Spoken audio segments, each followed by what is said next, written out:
একটি ছোট্ট গ্রামে থাকত রাকিব নামের একটি ছেলে। সে খুব কৌতূহলী ছিল, সবসময় নতুন কিছু জানতে চাইত। একদিন সে গ্রামের পাশের বনে গেল। সবাই বলতো, ওই বনে নাকি কোনো রহস্য লুকিয়ে আছে। রাকিব ভয় পেলেও সাহস করে এগিয়ে গেল।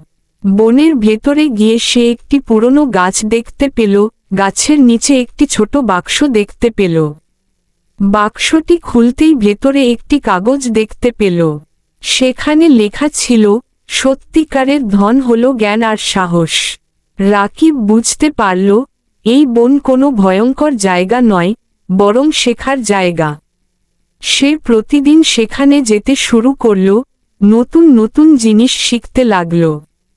ধীরে ধীরে সে গ্রামের সবচেয়ে বুদ্ধিমান ছেলেতে পরিণত হল। গ্রামের মানুষ তাকে সম্মান করতে লাগল। রাকিব তখন বুঝল, ধন সম্পদ নয়, জ্ঞানী মানুষের সবচেয়ে বড় সম্পদ।